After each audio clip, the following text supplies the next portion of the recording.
This is the Killer Innovations Podcast with Phil McKinney. Keep in mind that the information and opinions expressed in this podcast are Phil's, and Phil's alone, and they don't necessarily reflect those of his past, current, or future employers. Now, here's Phil McKinney. Hello, and welcome to this week's Killer Innovations Podcast. We're trying a new experiment this week. We're actually doing this show live for you. And just as part of a test to see if listeners find that interesting. This week's topic is around STEM, science, technology, engineering, and math. Kind of the buzzword here most recently with regards to training in schools and the educational system trying to look for more than just what we teach our kids today to get them ready to be competitive. Recently, I was giving a speech in Southern California. It was the topic, really not all that important, but it was about 20 years in the future. And normally I leave 25 or 30 minutes at the end of one of my talks to let people have questions. In this case, a gentleman stands up and requests a question, and go ahead and he asks away, and that is STEM enough to win or to help our kids win in the emerging creative or innovation economy? I couldn't quite tell this person whether they were for STEM or against STEM or what the real underlying issue was. But I've spent a lot of time thinking about this over the years as far as what does it really take to prepare our kids to be competitive in the upcoming or this transition to this creative or innovation economy. And what do I mean by this creative economy? Creative economy is really around this transition from a knowledge or information economy that we're in today. And what is the skill sets required where it's no longer about just the ability to do, but it's the ability to invent. It's the ability to come up with new ideas. It's the ability to, it's more of the product or the output of the mind, the ability to come up with new ideas, new products, new services, new technologies. The challenge in this creative or innovation economy is that there's today no real defined winner in that space. Just because we live in a Western economy, if you happen to live in the United States, or you happen to live in a developing country, there is no today winner in this new and emerging economy, which means it's wide open. And the fact of the matter is that education is a commodity. Education is widely available. There are great universities all over the world. Just because you live in a major country, whether it be in the UK or here in the United States or Western Europe or Canada, Australia, Japan, you name the country. Just because you may live in an area that traditionally has great universities, that is no longer the automatic win that says that your product, the students that you graduate, are the ones that are going to win in this next and emerging or the economy that's in place. We are facing this fundamental change. And so when I got asked this question by this individual in the speech about my thoughts on STEM and is it enough, STEM is the big thing right now. It's being talked about in the educational circles. Here in the United States, we focus a lot on what we call Common Core, which is, what is that basic level of reading, writing, arithmetic that's needed to give our students the basic skill sets. The United States has also swung to be very test-centric. And I've spoken out many times, both in the podcast and in my writing. And I've actually criticized U.S. politicians directly about my thoughts on the heavy focus on test. In fact, it's gotten so bad here in the United States that in my mind, what we've done here in the U.S. is that we've produced the world's greatest test takers. It's no longer about the ability to understand the underlying theory behind solving a problem, whether it be a math problem or a science project. It's simply about, I get a question, I work the formula, I get an answer, I write the answer on a test. So it's about test-taking theories and the ability to do well in tests that we're measuring, not really their ability to be great future leaders that we need in the marketplace. So from my standpoint, given this buzz around STEM, and STEM is really confined around teaching in four areas: science, technology, engineering, and math. And technology and engineering, I sometimes wonder how you separate that. But STEM is this nomenclature that if I teach the sciences, I teach about technology, I teach engineering skill sets, and I give them a good foundation of math, that is enough to create the innovators of the future. In my mind, that is just the foundation. That is just the beginning point. If I look at innovators that are highly successful, either today or in history, it's no longer about, do they have a STEM background? Do they have good science or good technology? They all have some form of foundational skills. But in my mind, it's not enough. It's not enough just to have the basic foundational skills. Because guess what? There are students all over the world that will have science, technology, engineering, and math. That is not what makes you stand out from the standpoint of being an innovator. So what's missing? There's a couple of areas that I think that we've got to focus on an educational system, but maybe even outside the traditional classroom, and give our kids and give college students and even give the workforce for your companies some experiences to expand their knowledge beyond the basic fundamental foundational pieces that they do today, day in and day out. The first one is improving critical thinking skills. Critical thinking skills are absolutely paramount to the success of the future. What do I mean by critical thinking skills? It's about how you go through the mental process of solving a problem. If you think back to your grade school times when you used to get those word problems in the math class, if Johnny goes and rides his bike 3 miles an hour towards the city and Sally's driving 4 miles an hour coming back from the other city coming the direction, at what point will they meet in the middle? It's thinking about how do you go about solving those kinds of problems, because in effect, word problems are what we deal with day in and day out. Now, the problem in history in the classroom is we teach one way to solve those problems. And that becomes really constraining. When I say improve critical thinking skills, it's looking at and finding completely unique and different ways. And this is one of those skills that if I find somebody who's really got a unique way of looking at problems and applying critical thinking skills to solve those problems, guess what? I'm going to hire them. I am going to take advantage of them and take advantage of those skill sets because that's what I lead. I need people who can look at problems in a unique and different way. Second is giving people the ability to discover their creativity, personal creativity.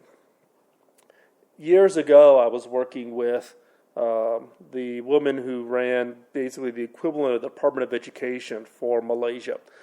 They were keenly interested in changing the educational model in Malaysia from a kind of a rote memorization educational system to preparing their students to compete effectively in the creative economy. Malaysia recognized that low-cost manufacturing was not a path to success for them. And so they asked for a meeting, and this was a number of years ago. So I happened to be in the region, went in and had this meeting, and it was interesting. We talked about fundamental educational systems. And they had gone off and done this big study to look at other educational models around the world. And what they've decided to do was actually model the educational system after the United States. Now, keep in mind that this conversation was probably 9 years ago with them. And what they had found through their mini multi-year study was, and what they thought was fundamental to helping kids literally discover their personal creativity, was the fact that at the time of their study in the United States, every student was required to take art and music. Now, they may not be good at art, they may not be good at music, but that free-form ability to create something that they can show to others, that there's no boundaries, there's no formula to be applied, but that they can just look at a blank sheet of paper or pick up an instrument and just make noise or just make art. It's that ability to give someone the permission to color outside the lines, to try something that's never been tried before. In my own personal case, I had an art teacher in junior high that kind of ignited my my personal creativity by giving basically very open and very free-form projects. Now, I would not classify myself as being anywhere even close to a decent artist, but it was that kind of unlocking that ability to say, wow, I can go create something. And it was the joy of creating something, not that it was any good, but then I went off and found other ways to get that experience of creating. We have to create ways for students today and our employees today to discover that personal creativity, giving them permission to create. The other key area, skill set that we need beyond STEM to prepare ourselves for the creative and innovation economy is learn to fail. We have what I would call this whole mantra around perfection. We have students who compete ruthlessly to be, the top 1 or 2 students in the class, to be the valedictorian. In Silicon Valley, it actually manifests in the local school systems where students are not only going to classrooms all day long, but they've got tutoring, and then they've got weekend classes, and then they've got their language classes. And then parents strategically pick the volunteer organizations for those students to volunteer at so that it looks good on their college applications. And these kids don't even have a chance to be kids. It's so regimented, and these kids are so fearful of failure that they would do bad in something. And therefore, in their minds, they've been told that if they aren't perfect, if they don't get valedictorian, if they don't have perfect straight A classes, that their whole life is destroyed. We have to get people comfortable with the fact that you're going to experience failure. We all experience failure. It all comes to us, whether we want it or not, you're going to fail. I've been fired from jobs. We've all have done things that we like to go back and relive and do over again. But you have to get comfortable with the fact that you're not going to be perfect. And part of the innovation game is you're not perfect. You're not going to, have a great idea and knock it out of the park every time. But what I have found by learning to fail and realizing that failure is not fatal is actually it helps build self-confidence. The fact that I have lost jobs, or I've had more than a dozen and a half startups blow out from underneath me that crashed. But what I've learned over those failures is guess what? It's not fatal. Dust yourself off, try again, go do something else. You can go get another job. You can still provide for your family. You can still be successful. Those failures, albeit we think of them as being highly negative, can actually be something very positive. Positive in the context of you learn the fact that you can survive. It's not fatal. Yeah, you feel bad. You may take a week, and that's kind of my rule when I have a big failure. I give myself 1 week to kind of moan and mope around. At the end of the week, it's over with. Done. Now, on to the next thing. Get going. And that becomes really another one of those pieces, which is that self-confidence. The confidence that says, hey, I may not know all the answers. I may not know everything that I need to go to do to be successful in the next one, but I'm going to get in there and try because I have enough confidence that, hey, if it doesn't turn out, I'll go do something else. Now, this is something fundamental in the investment community, which I find absolutely shocking. And this is something that is different in different parts of the world, and that is the whole view of failure. In the, let's say, Silicon Valley, if you fail, VCs actually like that because they know you've gone through that bad experience. And once you've had a failure, you learn from it, and you try doubly hard the next time not to fail again. And the VCs like that. In other parts of the world, failure is absolutely crushing. You list the fact that you did a startup company and didn't make it. In some countries, that will actually impact your ability to be hired. We need to change that attitude. We need to be more like Silicon Valley, more like those countries where failure is actually embraced. It's actually a badge of honor. We should hand out medals for failures because it builds that self-confidence that people can pick themselves up and start over again. So back to the original question that I got asked during the speech around STEM. Does science, technology, engineering, math, curriculums, coursework, is that enough to create innovators?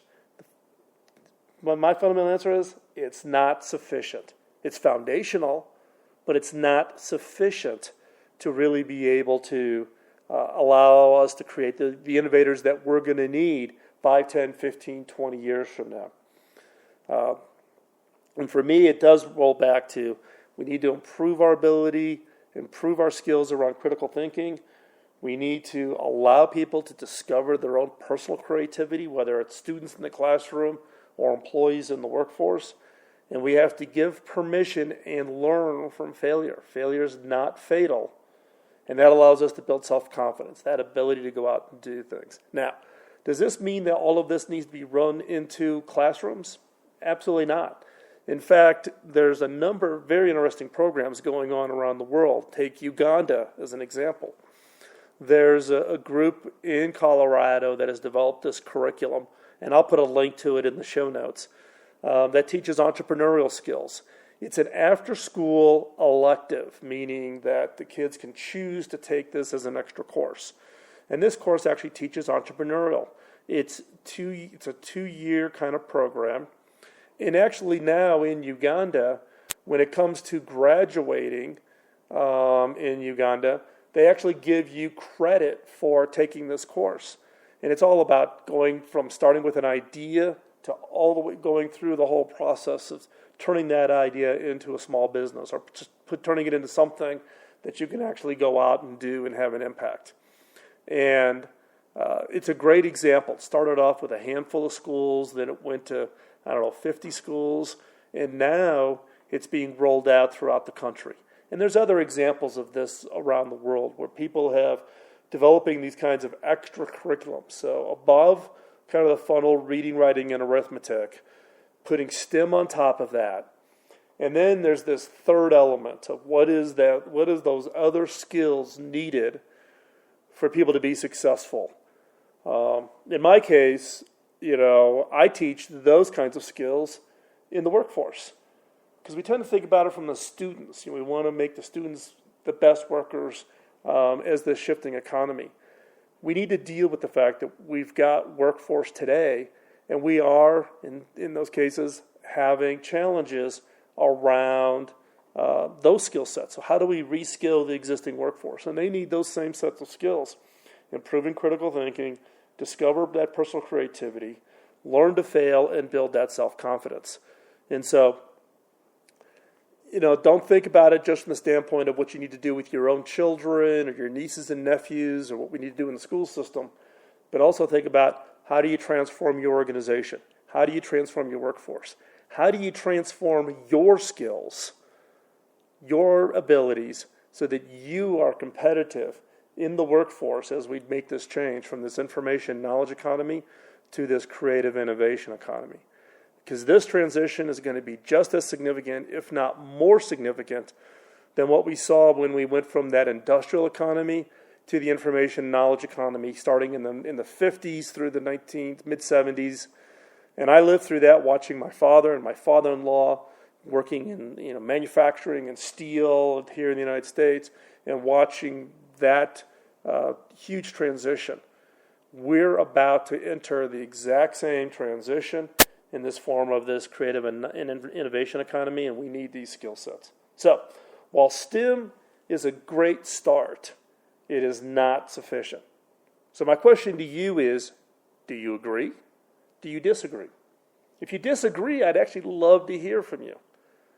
Where am I off? Where am I missing the point? Where am I from the standpoint of not quite getting it, or are there skill sets that I'm not talking about that are going to be just as critically important? So go back to the show notes, post a comment. I'll be watching those. I'll reply. Let's get a conversation going. What is it that we need to change? And it's not just U.S.-centric. Around the world, what is it that we need to change in order to be competitive? Each of our local economies to be competitive in this new creative and innovation economy. Love to hear from you. And by the way, as I mentioned earlier, we are doing this live broadcast today over on Spreaker. This is just one more experiment trying this out. We're trying to find a way to be more frequent with the podcast. And with the setup at Spreaker, I can do these very, very quickly. So I would love to hear your thoughts on, whether you like the show, things you would like to see differently, audio quality. Do you want the show live so that you can ask questions during the middle of the show? We'll typically do these on Sundays, so you can watch for it. I'll try to get to a regular schedule if I can, but looking for your feedback on how you like this show and like the structure. The show will be made available through all the normal means, including iTunes, etc. But we're trying this as just one more experiment to try make it a little bit easier and shorten the production time it takes for us to produce a show. So, love to hear from you. With that, thanks for listening. And again, stop back over at philmckinney.com. Post your comments, ask your questions. Love to hear from you. Thanks.